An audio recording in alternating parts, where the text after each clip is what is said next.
alimentación, evaluar de acuerdo a habilidades son parte de los cambios de la nueva política del Ministerio de Educación Pública, y es que desde el año 1994 no se aprobaban modificaciones. El Ministerio de Educación Pública informó este jueves que cuenta con una nueva política de educación que cambia principalmente la alimentación básica como derecho a una alimentación además saludable. Es decir, que los horarios no permitan que los estudiantes almuercen incluso 2 veces, por ejemplo. Por otro lado, incluye el tema de educar de manera sostenible a los niños y a los jóvenes, así como enseñarles el emprendedurismo y la inclusión. Por primera vez en una política se habla de la universalización de la educación preescolar, del currículum completo en primaria como compromisos. Por primera vez se habla del fortalecer el emprendedurismo, de la modalidad de educación dual. Esas son, por primera vez en una política se habla de planificar por resultados, ya no por actividades, sino por resultados. Por primera vez hablamos de que lo central es el estudiante, el docente, los procesos de aprendizaje de los estudiantes. Se hace un análisis del nuevo papel de la infraestructura educativa, con nuevos conceptos del siglo XXI. Las políticas se emiten cada 10 años aproximadamente. La nueva política de educación se presentó, según la ministra de esta cartera, porque era necesaria, pues la última data del año 1994.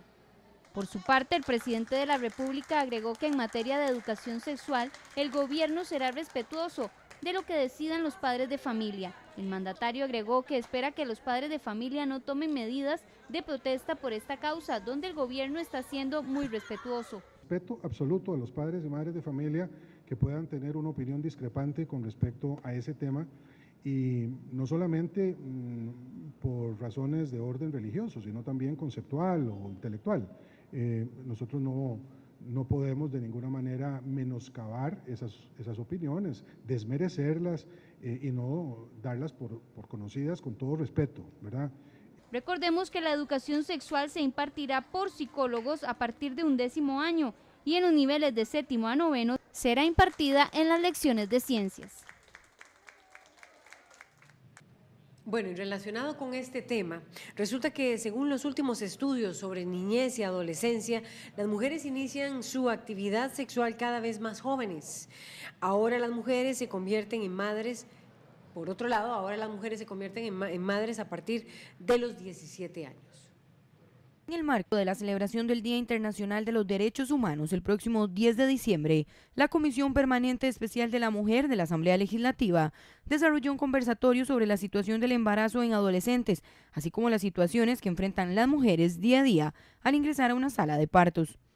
Entre los datos que preocupan a los expositores es la baja edad con la que los menores inician sus prácticas sexuales, pues esta bajó de los 18 a los 17 años. Hace poco el Fondo de Población de Naciones Unidas sacó los resultados de la última encuesta de salud sexual y reproductiva, donde confirma que aquí en Costa Rica, al igual que la tasa a nivel mundial, 1 de cada 3 mujeres ha sufrido hostigamiento sexual o violencia sexual.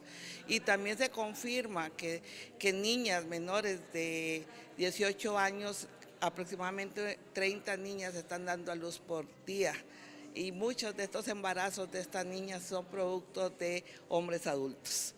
Durante la actividad, uno de los principales puntos que se tomó en cuenta es la importancia de incluir e impartir en los centros educativos las clases de educación sexual, para que los menores tengan conocimiento previo de las consecuencias que puede traer las prácticas sexuales prematuras. No se está hablando absolutamente nada en contraposición. Creo que hay una confusión de términos, porque una cosa es el sexo con que nacemos las personas, otra cosa es el género, que es la construcción social que tenemos las personas de acuerdo al sexo en que hemos nacido, o de otra cosa es la orientación sexual. Son 3 términos totalmente diferentes que no tienen que estar ligados precisamente para no permitir que se trabaje con la incorporación de la perspectiva de género. Y por otro lado es también el desconocimiento de niñas con falta de empoderamiento y de adolescentes con falta de empoderamiento con temas de educación sexual y reproductiva, en la identificación de lo que es un abuso sexual, en lo que puede hacerse y no, en lo que me siento bien y no hacer.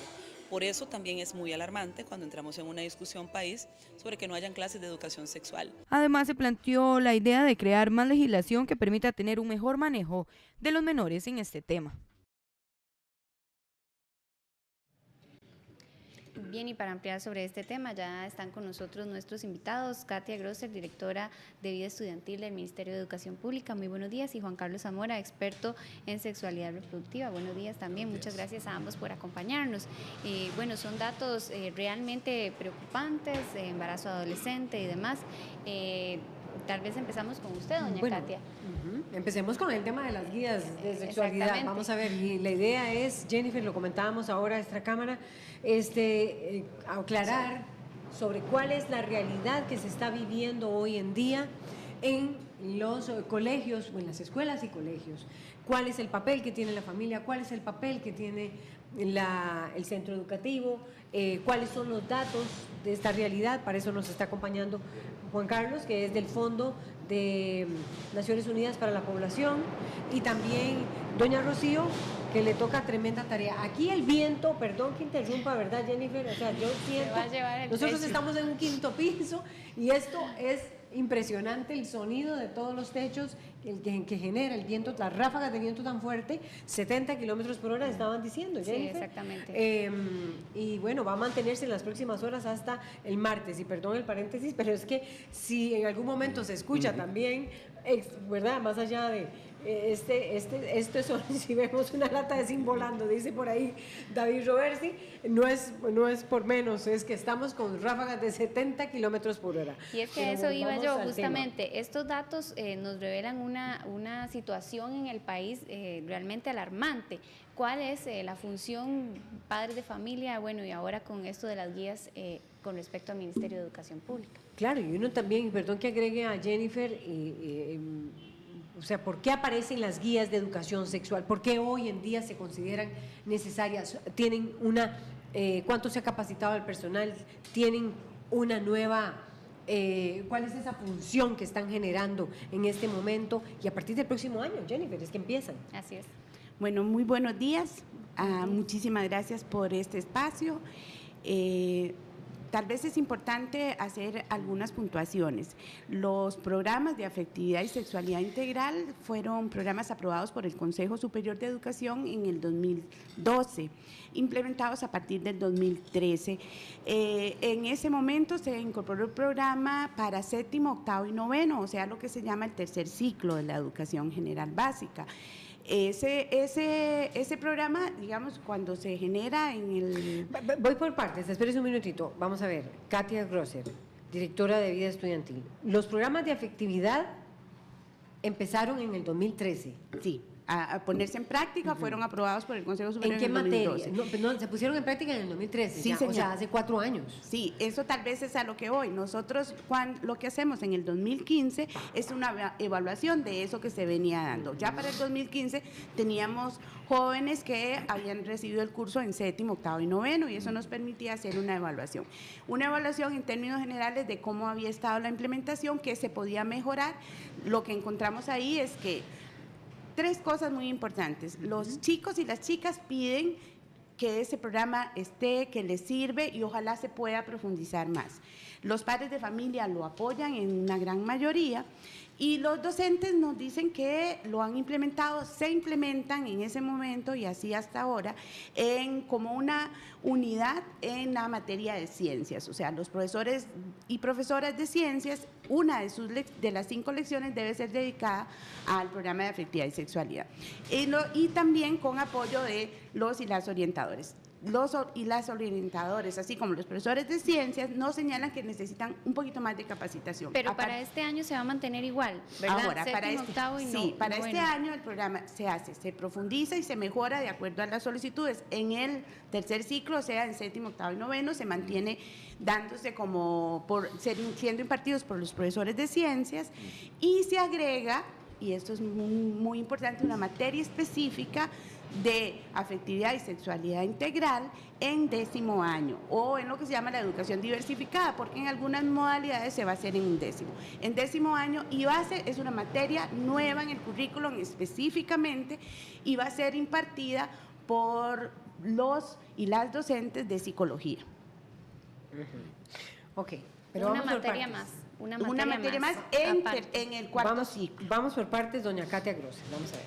Se mantiene, como preguntaba Jennifer, vamos a Séptimo, ver. octavo y noveno. Los programas de afectividad, séptimo, octavo y noveno, es decir, se mantiene de manera transversal contenidos en ciencias en séptimo, octavo y noveno. No transversal, sino contenidos específicos en ciencias impartidos por los profesores de ciencias. De ciencias, séptimo, octavo y noveno. Exacto. Décimo y undécimo. En décimo o undécimo, en las modalidades que así lo requieran, una materia, una lección impartida por los y las docentes de psicología, una materia específica que tiene ese nombre, afectividad y sexualidad integral.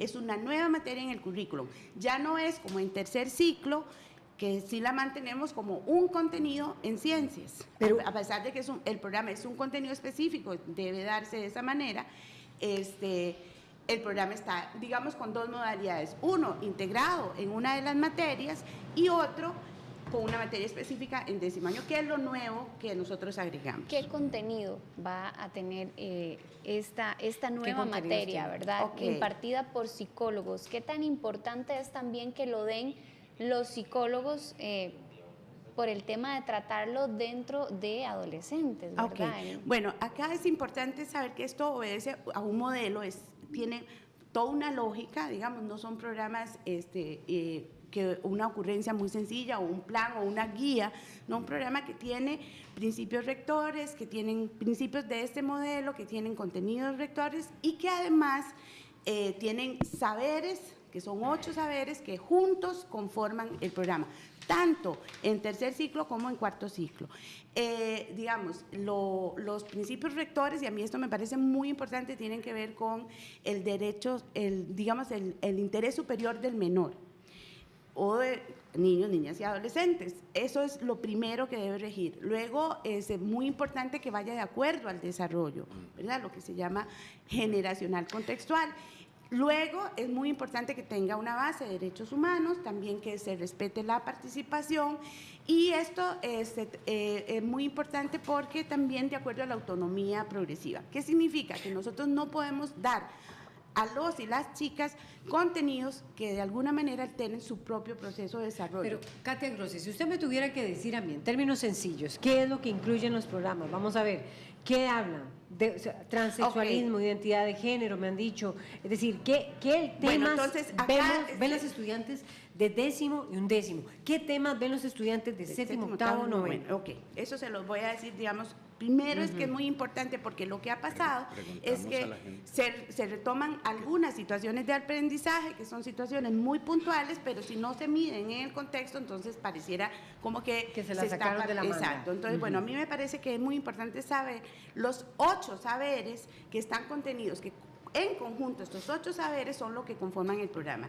Tiene que ver con cuerpo y corporalidades, afectos y vínculos, placer y bienestar, cultura, poder y violencia, derechos sexuales y derechos reproductivos, así como salud sexual y salud reproductiva, identidades y diversidades y corresponsabilidad social. Estos 8 saberes están presentes en todos los programas y en cada uno de los ciclos. En el tercer Desde ciclo, séptimo hasta undécimo. Exacto. Están contenidos ahí. En tercer ciclo nosotros tenemos y definimos un perfil de salida de acuerdo a las habilidades que nosotros queremos desarrollar en materia de afectividad y sexualidad integral. O sea, de qué manera estos saberes han contribuido a que los chicos y las chicas desarrollen las habilidades que nosotros necesitamos, justamente para hacerle frente a varias cosas. Las investigaciones internacionales nos han dicho, y las nacionales, y aquí está Juan Carlos que nos respalda, nos han dicho que un joven, una joven informada, formada, educada, retarda su inicio de la sexualidad, lejos de lo que se ha venido diciendo, que el educar para la afectividad y la sexualidad acelera, es todo lo contrario, retarda porque toma conciencia, tiene mayor responsabilidad y corresponsabilidad, tiene más claridad sobre su cuerpo y las responsabilidades que asume. ¿Se tiene el dato de cuánto podría retardar? ¿Cuántos años o cuánto tiempo? Tal vez Juan Carlos en eso nos pueda ayudar con los datos, pero lo que a mí me parece muy importante es que está clarísimo que sí, una formación va a retardar, porque nosotros tenemos que chicas y chicas sin ninguna formación inician una actividad sexual, y nos lo dice la última encuesta, incluso a los 13, 14 años, o sea, es muy prematuro. Entonces, nosotros necesitamos entrar, todavía tenemos en este país embarazos adolescentes, todavía tenemos violencia contra las mujeres, y todo esto nos dice, es necesario, y además es una responsabilidad del ministerio, educar en esta materia para cambiar estos índices, y bueno, habrá un proceso de evaluación que nos diga de aquí a unos 3, 5 años realmente si ese cambio se notó, ¿verdad? Tal vez Juan Carlos Zamora, tal vez usted, experto en sexualidad reproductiva, nos amplía un poco sobre lo que se consultó y si se tiene ese dato, ¿verdad?, de cuánto podría retardar que se le eduque a los jóvenes sobre este tema. Ok. Bueno, con esto habría varios aspectos. No hay una medición exacta de cuánto se retardaría en cada país, ¿verdad? Habría que ver en Costa Rica, en el contexto costarricense, y en función del tipo de educación que el país brinda, qué resultados empieza a tener. Así que yo creo que ya la encuesta del 2015 empieza a mostrar algunos indicadores de una política que en el país se empieza a implementar a partir del 2013. Por ejemplo, una pregunta que hacemos en esta encuesta es a todas las personas les decimos, lo que usted sabe de sexualidad, ¿a dónde lo aprendió? ¿Y a dónde lo aprenden, Juan Carlos Zamora, del Fondo Mundial de Población? Varía mucho por edades, ¿verdad? Pero entonces, en la población mayor de 35 años, los amigos, ¿verdad?, y las parejas, por ejemplo, son fuentes de información fundamentales, ¿verdad? Es decir, la gente dice, lo que yo sé de sexualidad lo hablé con mis amigos en la esquina de la pulpería, ¿verdad? Y los amigos y la pareja, los mayores de 35. Para las mujeres, por ejemplo, la pareja es una fuente fundamental de información. Lo que yo sé de sexualidad me lo enseñó mi pareja, ¿verdad? Y para las personas más jóvenes, los profesores, por ejemplo, empiezan a aparecer y a crecer como una fuente de información. Vamos a ver, el 23% de los adolescentes de 15 y 19 años dicen que sus profesores han sido una fuente de información. Sobre esto hay toda una discusión, ¿verdad? Porque uno diría, bueno, ¿es preferible que las personas aprendamos de sexualidad en el sistema educativo o no? ¿Verdad? Porque, bueno, uno podría pensar o debe que ser sí. el hogar. Y eso se lo digo porque la crítica de los sectores que adversan las guías, le decimos así, yo sé que Katia Grosser nos va a corregir, pero bueno, estas guías de sexualidad que empiezan a implementarse como materia en 10º y 11º y se mantienen con contenidos en ciencias de 7º a 9º año, es decir, ¿dónde queda la responsabilidad? ¿Quién debe manejar el tema de la sexualidad? ¿Qué valoraciones van haciendo, Juan Carlos Zamora, del Fondo de Población? Esa es un poco la discusión, porque en algún momento la discusión era si hay fuentes más deseables que otras, ¿verdad? Pero entonces de pronto la discusión, si la llevamos por ahí, no acaba, porque qué es deseable o qué no, o qué es de mejor calidad o no. Así que la discusión de pronto la hemos enfocado más bien sobre quién tiene la responsabilidad de brindar educación para la sexualidad, puesto que es un derecho, ¿verdad? Y es un derecho reconocido en diferentes instrumentos y que Costa Rica simplemente de pronto ha hecho caso, digamos, a un llamado que diferentes organismos vienen haciendo desde hace tiempo. Es un derecho para todas las personas recibir educación integral en sexualidad. Igual que en otros aspectos. ¿Quién ha dicho eso? El Comité de Derechos del Niño, la CEDAW, diferentes organismos perdón. La UNESCO. La UNESCO, diferentes ¿La CEDAW organismos. es? Definila. La Comisión de Derechos de las Mujeres. La Comisión de Derechos de las Mujeres. Sí. El Comité de Derechos del Niño, dijiste. El Comité de Derechos del Niño, la UNESCO, el Fondo de Población de las Naciones Unidas, diferentes organismos internacionales de Naciones Unidas. Así es, como decía la compañera, hay muchos estudios que muestran que a mayor educación y mayor información que las personas tengamos en materia de sexualidad, empiezan a ocurrir cosas. Por ejemplo, se pospone o se retarda la edad de la primera relación sexual, disminuye el número de hijos o por lo menos el número de embarazos no deseados, que es finalmente lo que se quiere, e incluso hay impactos sobre las prácticas de violencia sexual, ¿verdad?, en una sociedad. Así que bueno, hay un Vamos derecho. por partes, porque ¿cuánto es el nivel de embarazo de adolescentes, Juan Carlos Zamora, del Fondo Mundial de Población? ¿Cuánto es el nivel de embarazo de del total de embarazos, ¿cuántas son adolescentes? Hay un dato que tengo aquí, pero no lo quiero comentar hasta que más bien ustedes me den los datos duros. En los últimos años, las últimas mediciones dicen aproximadamente el 10% de todos los embarazos, de todos los partos ocurridos en el país, la madre tiene 19 años o menos, ¿no? Y no ha bajado. No ha bajado, no ha disminuido. No baja, ¿No ha bajado desde en hace cuántos años? Muchos años, desde que se viene midiendo, digamos, por lo menos desde los años 90, este dato está ahí. Es una de las piedritas en el zapato que tiene Costa Rica como indicador de salud. Costa Rica tiene indicadores muy buenos en muchas materias, pero en este tema en particular no hay avance desde hace mucho tiempo y hay, alrededor de 500, 600 por año adolescentes menores de 15 años que son madres, ¿verdad? 500 por año menores de 15 años son madres en Costa Rica. Y no baja Ahora, desde y ese hace dato no muchos baja. años.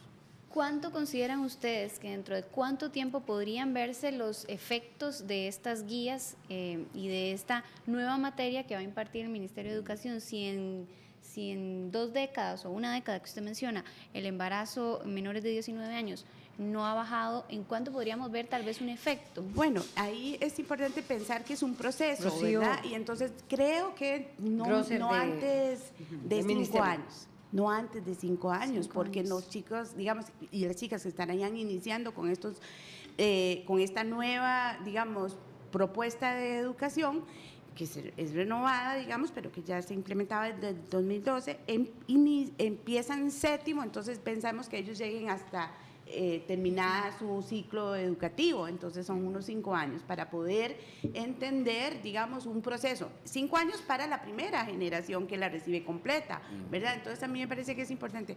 También acá es importante decir que el Ministerio de Educación tiene la responsabilidad constitucional de ofrecer esta educación. Y eso es una obligación que nos corresponde, pero... O sea, ¿es obligación llevar la asignatura de 10º y 11º? No es obligación, digamos que nosotros pero lo estamos planteando. ¿Por qué tiene la obligación constitucional? ¿Qué el artículo lo mandato dice? constitucional, tanto la Ley General de Educación, nos lo plantea como una responsabilidad de dar a los chicos y las chicas este derecho a la educación, que, como les decía, es un derecho humano, como les decía Juan Carlos. Ahora, nosotros en esto somos muy respetuosos. A propósito de la implementación en el 2013, la Sala Constitucional se pronunció y expresó que aquellos padres de familia, padres y madres de familia que tenían alguna objeción de conciencia y conociendo los programas no estaban de acuerdo en que sus hijos y sus hijas recibieran la materia, tenían el derecho, mediante una carta, a solicitar que no la lleven. Nosotros extendemos eso y la seguimos manteniendo vigente, igual incluso para el curso de 10º año.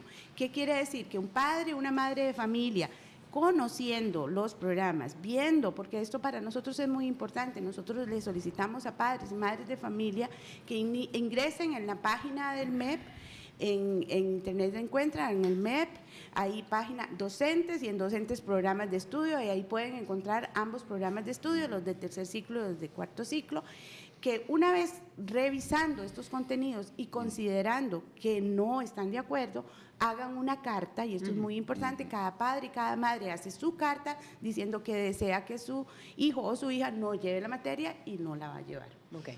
Eso es muy importante que se tenga claro, porque si bien nosotros tenemos la obligación de impartir la materia, los padres y las madres de familia tienen el derecho a decidir si no quieren que en esto sean educados. ¿Es y en una eso lección por semana? Sí, es una lección una lección en 10º y una lección en tercer ciclo, 7º, 8º y 9º. Ya vamos a entrar en los contenidos, pero Juan Carlos Zamora, del Fondo Mundial de Población, quiere agregar algo. En el año 2010, la encuesta del 2015 es la segunda encuesta nacional de salud sexual y reproductiva que realizan Fondo de Población, Caja Costarricense del Seguro Social, Ministerio de Salud, la Universidad de Costa Rica, el Centro Centroamericano de Población y la Asociación Demográfica Costarricense. En el 2010 le preguntamos a la gente si estaba de acuerdo con que hubiera educación para la sexualidad en el colegio, ¿verdad? En la educación secundaria, y el 93% de las personas dijo que sí estaba de acuerdo en que hubiera educación para la sexualidad en la secundaria, independientemente, claro está, de la religión, de la edad, del sexo. El 93% estaban de acuerdo. En el 2015 preguntamos si estaban de acuerdo en que se fuera en la escuela, que iniciara desde la primaria, ¿verdad? Porque ya estaba en secundaria, entonces la consulta en este caso fue en secundaria, y el 85% de la gente está de acuerdo en que la educación para la sexualidad inicie. De hecho, le preguntamos a qué edad cree que debería empezar, y la edad promedio es de 11 años, 10, 11. Entonces, sobre que haya educación o que el sistema educativo brinde educación para la sexualidad, yo creo que no hay discusión. O sea, la población 85% está de acuerdo en que se inicie desde la escuela. En el 2015 lo dijeron. Y tal vez ahí es importante hacer una anotación. Por ejemplo, Katia, perdón, mi hermana. Katia Grosser, sí. Digamos, en estos años, teniendo la posibilidad de oponerse a que sus hijos o sus hijas reciban la materia, menos del 5% ha pedido esa objeción. Es decir, la población en general está de acuerdo en que se dé la materia. Me parece que siempre hay unas voces que asustan, hay gente que dice que estamos dando contenidos que por supuesto que ahora los vamos a ver, vamos a verlos. Entonces está quedando pendiente esa materia, Jennifer, porque cuando usted nos habla de varios temas allí, es que son tantas cosas las que quisiéramos hablar y que se aclaren porque es importante. Usted está diciendo 5% ha pedido esa objeción, menos del 5%, pero está haciendo mucha bulla, entonces ese 5%, porque usted parecía sentir, ay, bueno, todo el mundo está en contra, hay un cuestionamiento muy fuerte. Bueno, ya nos están aclarando datos. Estaba diciendo Juan Carlos, Jennifer, estaba diciendo Juan Carlos Zamora algo muy interesante sobre que el 85% está de acuerdo con la materia de sexualidad. ¿Cómo se informan los adolescentes sobre sexualidad? Bueno, las personas adolescentes tienen a su hogar como la principal fuente. Tanto como les preguntamos a las personas, lo que usted sabe de sexualidad, ¿a dónde lo ha obtenido? La información que sea la que sea que maneja, no sabemos si es información correcta o de buena calidad, pero bueno, ¿a dónde la obtuvo? Y les preguntamos después, ¿a dónde le hubiera gustado obtenerlo? ¿Verdad? Entonces, las personas dicen, lo que yo sé de sexualidad, la mayoría dice, me lo enseñó mi mamá, ¿verdad? Esa es la primer fuente.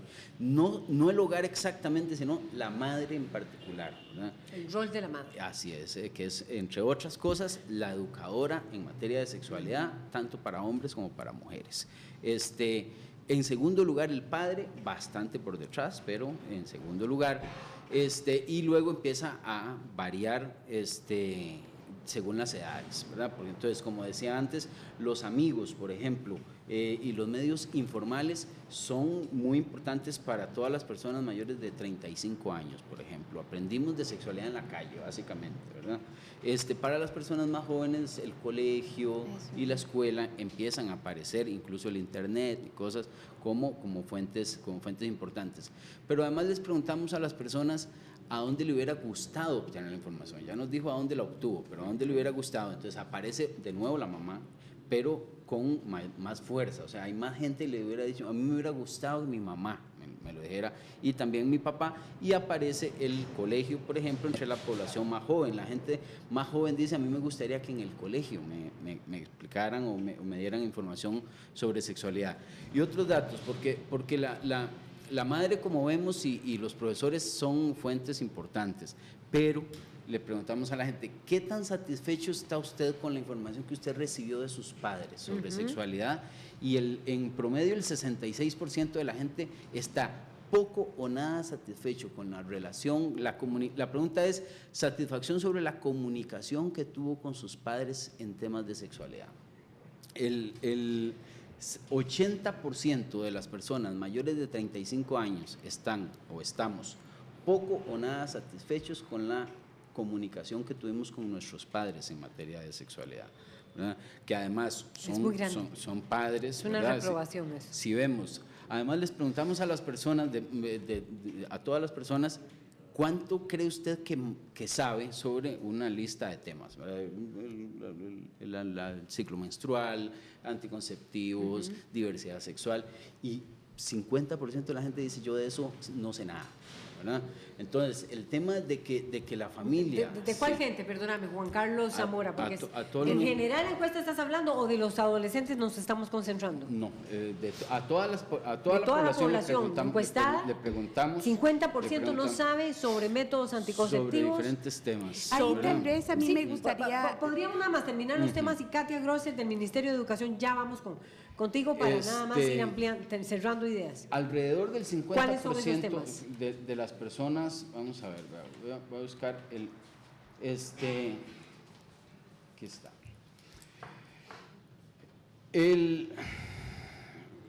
Vamos a ver, poco o nada.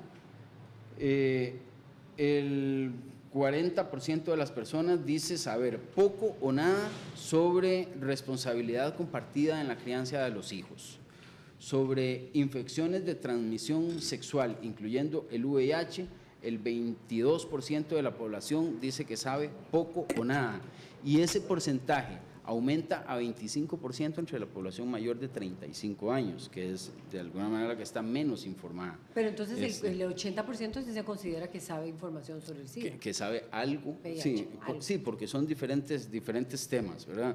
En el 30%, 32% del total de la población dice que sobre diversidad sexual no sabe nada, sabe poco o nada, ¿verdad? Y así hay diferentes temas en los que hay vacíos para una generación de la cual las personas jóvenes están demandando mucha información. Es decir, las personas adolescentes dicen, yo quisiera que mi madre o mi padre fuera una fuente de información, sin embargo ellos están diciendo, mira, yo de esas cosas no sé mucho, ¿verdad? Lo cual no es extraño, no hemos tenido educación para la sexualidad en muchos años en este país, así que seguramente estamos siendo padres y madres sin habernos formado sobre el tema, ¿verdad? No sería extraño que digamos no sabemos, porque es cierto, no sabemos. Pero la misma encuesta va arrojando que hay un cambio, entonces la población un poco mayor no obtenía información de sus padres, sin embargo los más jóvenes ya están recibiendo algo de información de los padres, ¿es así? La madre siempre ha sido una figura importante, ¿verdad? Insisto, no sabemos si la información que están brindando estas fuentes sea información de la que quisiéramos, porque cuando le preguntamos a las personas si cree que el VIH lo puede transmitir un mosquito, hay un porcentaje importante de la población que sigue diciendo que sí o que no sabe, ¿verdad? Que no está seguro si compartir un servicio sanitario con una persona con VIH podría ser una fuente de una vía de infección, ¿verdad? La gente seguimos con vacíos de ese tipo, pero que digamos, no es, valga la pena aclarar, ¿verdad? Claro, que no es. Entonces, las personas, la madre y el padre han sido siempre fuentes importantes, principalmente la madre. Entre las personas más jóvenes, los profesores empiezan a aparecer como una fuente de información que no lo fue para las generaciones, ¿verdad? Todas las personas en este país mayores de 20, 25 años no han recibido educación para la sexualidad, nunca. Perfecto. Katia Grosser del Ministerio de Educación. Querías ampliar sobre eso, pero yo quisiera preguntarte también, cuando usted me dice que tienen de contenido el cuerpo, el placer, y no recuerdo, placer y bienestar, vínculos y afectos, violencia, yo le podría preguntar a usted un temita, un subtema de cada uno de sus grandes temas, por favor, que usted me ayude. Cuerpo. Aquí es importante porque tenemos que hacer la diferencia, digamos, en séptimo, octavo y en noveno. Ellos ven de acuerdo a su nivel y en 10º año. Tal vez uno podría decir, bueno, en 7º año se profundiza en conocer los derechos, en conocer la diversidad que puede existir y poder convivir de manera respetuosa en el marco de los derechos humanos con esa diversidad. En 8º año empiezan a conocer sus derechos en este marco de los derechos humanos, pero fundamentalmente los derechos sexuales y reproductivos. Junto con esto también algo de salud sexual y reproductiva, también van a aprender a respetar sus derechos, a reconocerlos, a reconocer en las demás personas y evitar relaciones violentas. En 9º año… Se les habla sobre violencia intrafamiliar. Sí, y cómo se pueden identificar algunas relaciones violentas, cómo se pueden determinar, y esto es bien importante, cuando se está en una relación abusiva o cuando se está en una relación impropia, porque hay sectores de nuestra población que se establecen incluso con la venia de sus padres de familia, relaciones que hoy son penadas. Y hoy sabemos que hay 500 niñas que quedan embarazadas al año. ¿Y esos embarazos son producto de? El 80% de adultos con esas niñas también. Y eso es muy importante conocerlo. En 9º año se fomenta, y ese es uno de los contenidos más importantes, la toma de decisiones informada para poder empezar a proyectarse en el más allá, que cada decisión yo la pueda tomar teniendo claro la información que necesito para que esa decisión sea una decisión responsable. Empiezan a tener clarísimo la vivencia de una sexualidad con corresponsabilidad, o sea, conmigo y con el otro, en el marco de los derechos humanos, por supuesto. Aprenden a prevenir tanto enfermedades de transmisión sexual como embarazos. Entonces es muy importante, aquí ya se dan, y es en 9º año donde se dan el uso correcto de los diferentes métodos de prevención de enfermedades y también de anticoncepción. En 9º año se analiza la relación entre placer y bienestar en materia de educación para la afectividad y la sexualidad integral. Esto es muy importante. Es necesario mencionar que las relaciones sexuales producen placer, pero que ese placer tiene que ir de la mano con el bienestar y de una manera de corresponsabilidad social, y conmigo, con mi cuerpo y con el otro. Entonces, es una lógica. Yo aprendí a cuidar mi cuerpo, después de aprender a cuidar mi cuerpo y a pensar qué me conviene, cuál es la manera correcta de relacionarme con este cuerpo, me relaciono con los otros, también tratando de respetar eso, y entendemos que en la sexualidad hay placer, pero un placer que tiene que ir de la mano con el bienestar. No puede haber bienestar en una relación sexual en la cual no haya placer, pero tampoco puede haber placer divorciado del bienestar, y eso es una relación, digamos, imposible de separar, y eso es muy importante. Y en 10º año partimos básicamente de todas las preguntas, dudas, comentarios. Es un programa totalmente participativo, se parte de las necesidades de información de las y los adolescentes, que estamos hablando de adolescentes de mayores de 16 años, y sobre la base de esto vamos trabajando sobre los ejes que nosotros ya hemos planteado, que están presentes en la educación para la sexualidad, y los contenidos que nosotros vemos que tienen que ver con lo que usted menciona, además de corresponsabilidad social, derechos humanos, salud sexual y salud reproductiva, y derechos sexuales y reproductivos. Ahora que ustedes mencionaban lo del embarazo adolescente, menores de 15 años, 500 por año, por ejemplo, entonces, ¿a qué edad están los jóvenes teniendo relaciones, o los niños o los adolescentes? En promedio, ¿verdad? Los hombres están teniendo su primera relación sexual alrededor de los 16 años en promedio, y las mujeres a los 17, ¿verdad? Ese fue los últimos resultados del 2015. Por ahí anda la cosa. Más bajo que en el 2010, o sea, siguen siendo más tempranas. Una tendencia hacia la baja. Una de las preguntas que le hicimos a las personas fue, porque el acuerdo, como decía antes, el acuerdo sobre que debería brindarse educación para la sexualidad en el sistema educativo parece claro, ¿verdad? El tema, de pronto la discusión es, bueno, ¿qué contenidos son los que yo quiero que se hablen y desde qué enfoque, ¿verdad? Parece que la discusión más bien va por ahí. Pero entonces le preguntamos a las personas, ¿usted estaría de acuerdo en que en primaria, conste que en la encuesta del 2015 se habló de primaria, que se hable sobre el desarrollo del cuerpo? 96% de las personas estuvo de acuerdo. Ciclo menstrual, 95%. Responsabilidad compartida en la crianza de los hijos, 89% estaban de acuerdo en que esos temas se incluyeran. Infecciones de transmisión sexual, incluyendo VIH, 91%. Uso de anticonceptivos, 87%. Diversidad sexual, 82%. Placer sexual y erotismo, que por supuesto es un tema que mucho más delicado, y hablando de niños de primaria, el 39%, 38,7% de las personas estaba de acuerdo. Embarazo y parto, 87%. Prácticas sexuales, 60%. Prevención del abuso y la violencia sexual, 95%. Partiendo de esos datos, doña Katia, ¿Se pensaría en iniciar educación también en las escuelas?